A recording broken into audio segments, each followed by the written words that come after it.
नमस्कार, मैं दौलत शर्मा और आप देख रहे हैं इंडिया स्पीक्स लाउडली। लोकसभा चुनाव 2024 के मद्देनज़र सपा ने अपना घोषणा पत्र जारी किया है, जो बीजेपी के लिए बड़ी मुसीबत खड़ी कर सकता है, क्योंकि इस घोषणा पत्र में जातीय समीकरण की बात कही गई है, जिसका मुद्दा लगातार इंडिया अलायंस उठा रही है। आइए आपको प्रेस कॉन्फ्रेंस सुनवाते हैं, जिसमें सपा ने अपना घोषणा पत्र जारी किया। और जहां सामाजिक न्याय की बात कही गई है, वहीं ये विजन डॉक्यूमेंट इस बात को कहता है कि जातीय जनगणना में देर नहीं होनी चाहिए। इसके लिए 2025 तक जाति आधारित जनगणना कराएंगे। इसके आधार पर 2029 तक सबको न्याय एवं हिस्सेदारी सुनिश्चित की जा सके। किसान कल्याण को लेकर के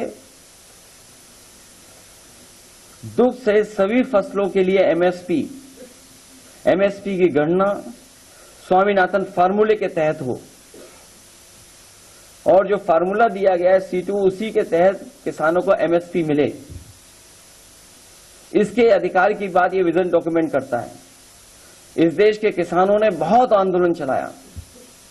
पंजाब, हरियाणा, उत्तर प्रदेश या देश के कोने कोने से आए हुए किसानों ने समय समय पर सरकार से एमएसपी की मांग की, लेकिन इस सरकार ने हमेशा उन्हें अपने ताकत से वापस करने का काम किया। समाजवादी पार्टी इस बात को मानती है कि किसानों को एमएसपी दिया जाए। बिना एमएसपी के उनकी खुशहाली के रास्ते पे लाना संभव नहीं है। इसके लिए कानूनी गारंटी के रूप में सभी किसानों को एमएसपी उपलब्ध कराने का काम समाजवादी सरकार या समाजवादी लोग जब कभी सरकार में होंगे उसको लेकर के करेंगे। युवा और रोजगार, इधर जो देश के आंकड़े आ रहे हैं, बड़े पैमाने पर बेरोजगारी बढ़ी है। आंकड़े तो 80% से ऊपर बताते हैं, लेकिन जब गांव में हम लोग जाते हैं तो देखने को मिलता है कि 90% से ज्यादा नौजवान के हाथ में न रोजगार है न नौकरी है। देश जो इतना बड़ा है, संसाधन की कोई कमी नहीं, लेकिन उसके बावजूद भी इतने बड़े पैमाने पर बेरोजगारी किसी ने नहीं देखी। और फिर उत्तर प्रदेश का हाल तो और आगे है। ये सरकार क्योंकि आरक्षण नहीं देना चाहती, इसलिए नौकरी नहीं देना चाहती, और जानबूझ करके पेपर लीक करा रही है सरकार। जितने भी पेपर हुए हैं, 1-2 नहीं, लगभग 9-10 ऐसी परीक्षाएं जिनके पेपर लीक हुए हैं। और जो पेपर लीक भी हुए हैं वो वहां पर हुए हैं जहां पर बीजेपी की सरकारें हैं, और जो लीक करने वाले लोग हैं वो भी बीजेपी के शामिल लोग हैं। इसलिए भारतीय जनता पार्टी ने जानबूझ करके पेपर लीक कराए उत्तर प्रदेश में, जिससे नौजवानों को नौकरी और रोजगार न देना पड़े उन्हें। आटा और डेटा का अधिकार, अभी जो राशन मिल रहा है, जो गरीबों तक राशन पहुंचाया जा रहा है, न वो पौष्टिक है न वो उसकी क्वालिटी है कोई। गरीबों को केवल राशन इसलिए उपलब्ध करा दे रहे हैं कि बस उन्हें भोजन मिल जाए, लेकिन जब तक पौष्टिक भोजन नहीं मिलेगा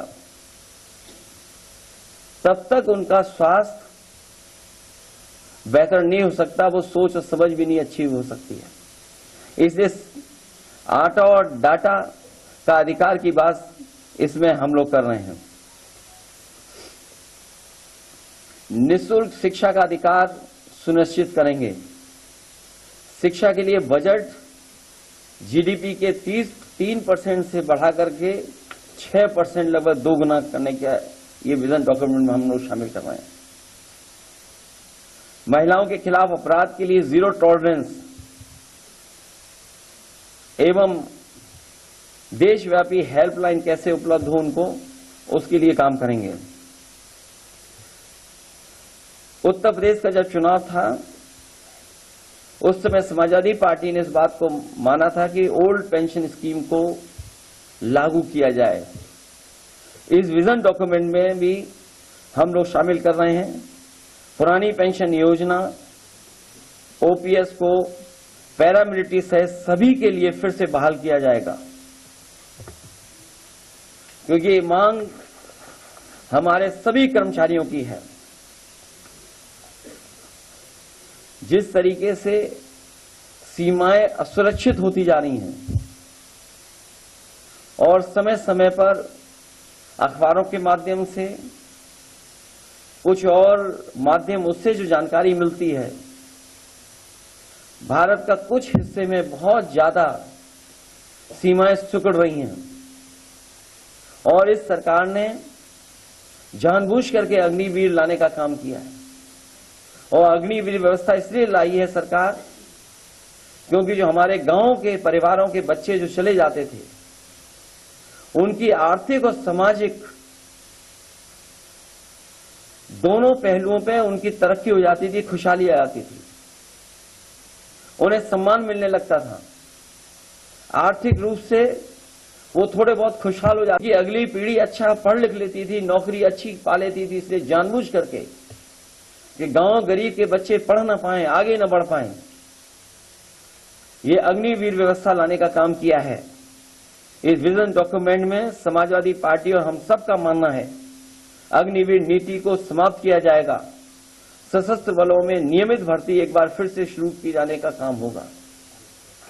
और डर तो ये है कि अगर बीजेपी के लोग दोबारा आ गए, अभी तो आर्मी में ये किया है 4 साल की नौकरी, हो सकता है उत्तर प्रदेश में पुलिस पीएससी की जो नौकरी है वो 3 साल की कर दें।